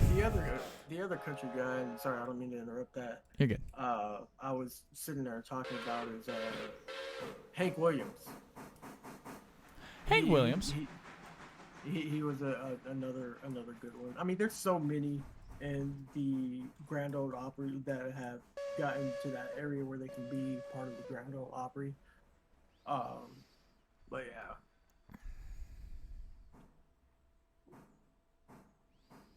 All right, all my passengers are moving back to from Whittier to Ella, or Ella to Whittier.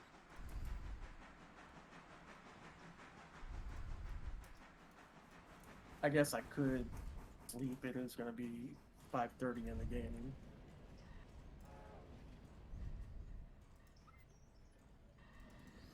Yeah, that's where I was kind of asking you, Fox, as far as what should I do? Should I just do the sawmill logs or repair the Ella Bridge?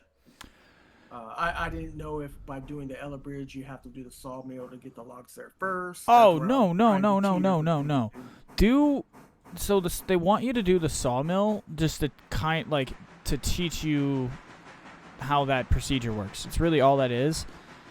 Once you set the contract up with the location, like that's when you have to worry about like hauling those cars. But as far as like all of that, you can pretty much do See, it. I wish they would have put that in the tutorial because so like the tutorial was good all the way up until, like I said, I moved the car from the interchange full of coal back to the hopper and stuff like that. And then after there, it goes into what to do next. So I was reading through it, and then it didn't really tell you. It talked about the contracts. It talked about the higher tier ones, and then it talked about the milestone. I wish it would have been like, okay, the next phase is the sawmill, and then after that, and then they could say, okay, you now have got the basis of the game. The tutorial's complete, and it really doesn't do that. And maybe that's something that the devs might want to put in to intrigue Well, other people. I mean, because I, I I I know think there's they only they like presume that 23. you understand that the tutorial is complete when you run out of pages. Yeah, and see, but that's the thing. Like all the other pages, it doesn't talk about anything else as far as moving the loco and what to do next. Like starting out, it told you, okay, we're gonna take the car, we're gonna go pull the other car, get it back on the track, put it in the shed. Boom, you knew that that's what your objective was. And after that, moving that car, refueling with water and coal, and then boom, after that, you moved up, you got to Whittier, um, or I forget, you had to sit there and bring the hopper. The next thing was a hopper. You had to put that in at the interchange, then take the car, take it up to Whittier, and then do your first run from Whittier to Ella, and then back from Ella to Whittier. And then after that, that's when you go back, you pick up the hopper with the coal, and you drop it off. And then from there, that's it. There's really telling you anything further with to move with the locomotive. I remember seeing the milestone, and I was like, okay, let me check out this. And then as I was watching people like Fox and several other people that played this game, I was like, okay, well, what would be the right order to do it in? And they're like, oh, do the sawmill, or you can do the Ella Bridge. And I'm like, well, is the two going to conflict with each other?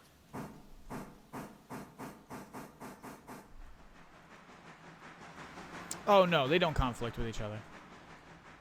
They'll conflict with you and what you want to do in the scale, in the order of which you do it. But that's about it. Mm. I mean, because like passenger runs, like I like running freight and I like running passengers. I mean, I would do it on the other train sims. Like when I'm running passengers, I'll sit there and throw a scenario in my head and be like, oh, these people are going here. I'll kind of make up my own little thing in my head as I'm moving the train. And I've heard, I don't know how true it is, but they were saying that I guess they're going to be late with later updates. They're going to be adding it to where you'll actually see passengers boarding the cars on and off. It is a long-term goal of theirs based on their roadmap. Yeah, I mean, things like that, the relaxing show. That's what I like. No, I was actually talking to JJ yesterday about this. We haven't actually gotten, since they released this game, we haven't gotten a full-scale, like, massive update.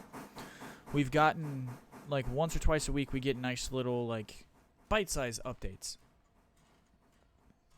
Little this, a little of that. You know, we fixed these roads. Yeah, I've also heard that they were gonna add it to where, because I was asking somebody else went before I found your stream, Fox, if there was a way to see what the locos look like before you purchase them, and they said that that is something that they want to implement as well. Mm-hmm. That's on the plan. Yeah. Oh, you put the other one there, have you? Yeah, I just plopped the other one in. Oh no, that's Dillsborough. Sorry, I thought that was. Oh wow! Check out the turntable. That is cool. Oh yeah, we got some hot, steamy turntable action here, folks. I'm just putting my breakdown engine away. Yeah, I guess I need to. I guess I just need to bite the bullet and sleep, and because I already have the other logo, the what is it, the Willer, or the other one that you get. I have that one hooked up, and I have the logs loaded and stuff like that. I just haven't leapt to where I can go to the sawmill, select the contract, and take the loads to part. That's where I was. If you remember last night, Fox, that's where I was having that issue with it, and I didn't realize that. I don't know if it was Doc or if it was JJ that said you have to select the contract to get your destination to drop. I actually think that was Chili. You need to. Well, no. Trying to think. Yes, you do need to have a contract at the sawmill in order to have the pickup and drop-off point selectable on the log cars. You can't just take logs to the sawmill without any kind of agreement with them to accept logs. Okay, gotcha. So let me ask you this, JJ. I already have the logs on the cars. Obviously, I'm still sitting over there in L2. If I start that contract, will it let me continue to drop off from there, or am I literally gonna have to sit there and find a way to empty those logs off and then take it back over there to L2, get them loaded up, and then drop? Well, no. If you've already got you've already got the logs loaded on the cars. You Mhm. won't be able to unload them until such time as you have the contract. Okay. Okay. Yeah. I mean, once they're loaded, they're loaded. You don't have to unload them to load them again just for the contract. The sawmill isn't after specific logs. Oh, They yeah. just want logs. Okay. Two Hey, cars, almost 1.7, and what's the other one? 1.7. That's going to be 1.7, 1.7. And it's, yeah, of course it's going to be fucking... Dark. What you can do in this particular case is grab the Pacific, hook up to those two cars, and move them outside of the range so it pauses until the next day. Okay. Say that again. I'm sorry, JJ. No, I was talking to Fox. Oh, you were talking to Fox. Okay, I thought you were talking to me. We have a plan being executed for the railroad's next big expansion. Yeah. There's a quirk in the game where if you open up a new section of track and that track has stations on it, and regardless of what time of the day, if you don't have those stations serviced by midnight, then you will lose reputation. Right. The problem is that half the time, most people open up those expansions, they put the cars in the morning, and then the expansion is unlocked that evening, which causes a lot of problems for a lot of people because it doesn't give you enough time to run a passenger train over the new sections of track to service those stations, and people lose 20-30% of their passenger reputation because a section of track opened up at 10 p.m. and then midnight rocked around, and then that happens. So Yeah. when we unlocked where I'm presently at in stream, it was about 10 p.m. when we unlocked it, and the nearest train was approximately 2 hours and 20 minutes away in game. And so I don't know if we did it on stream. I don't really remember at this point. But what we effectively did is I ran a train by myself. And highballed it there straight to it, and I had made up lost time and missed it by 12 seconds. Dang. Like, So theoretically speaking, would it be wise to like do your freight and get that out of the way first, and then just run passengers until your next day? so what I do is when midnight hits, my first passenger train leaves, no matter what. Okay. That way, I can hit every station in that 4 hour. I don't know what time your service block is. So mine is set for 4 a.m. That gives me 4 hours to plan things out. 6 a.m. when. Okay, so yours is set to 6 a.m. So yeah, you would have 6 hours with that, with that thought process. I like to run it at midnight and get the required one out of the way. That way I can get all the required, passenger stops out of the way, and then the main line is free. So that way I can get back to the freight service, which is going to be it's usually, depending on the day and how many cars get dropped off, can be a bitch and a half plus tax. And what that system has done for me, and applying it here to the GLR with the others, is that it opens up time for us throughout the stream and throughout the day and throughout the session where at 4 o'clock when that main service hits, now I have 2 hours before passenger service peak begins, which in this game is between 6 a.m. and 2 p.m., which is when the most passengers will be available to you. You have to think, you got to kind of think of like people going to work, people coming home from work. Right, and what was that time frame again? 6 a.m. to 2 p.m. It primarily peaks after 8.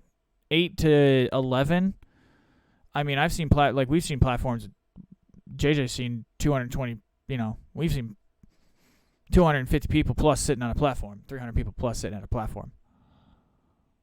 So I don't know how big the number can really. I don't know how truly expansive that number can get.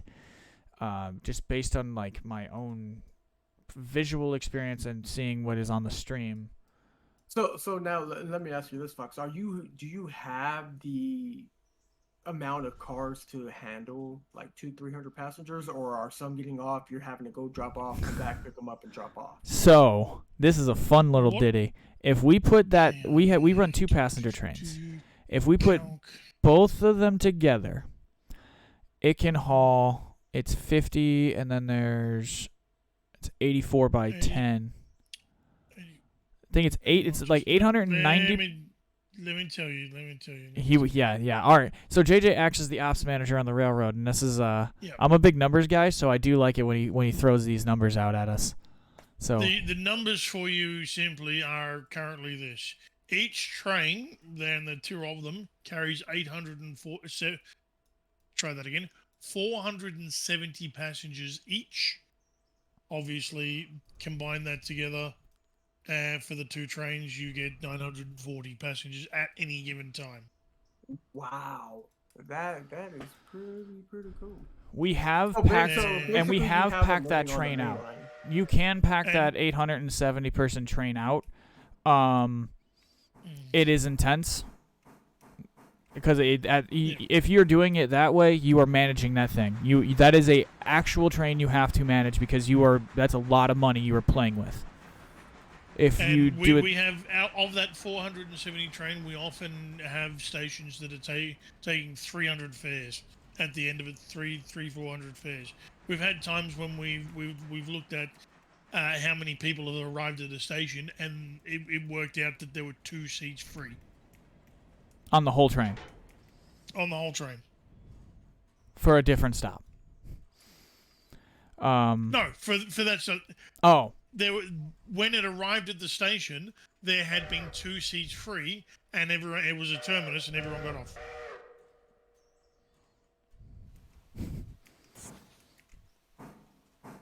It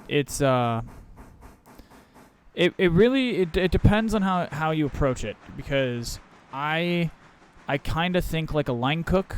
I think like a cook where I attack it just relentlessly, balls to the wall, safely, but it needs to get done. Everything must get done.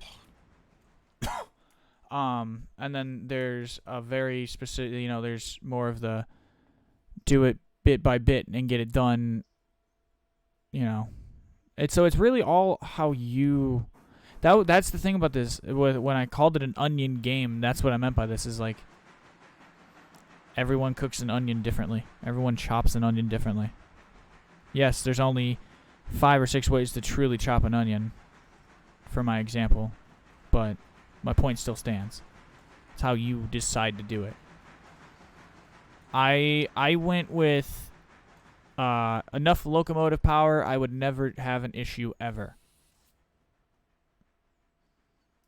JJ went with heavy guns early. Mr.L went with the balanced across the board approach.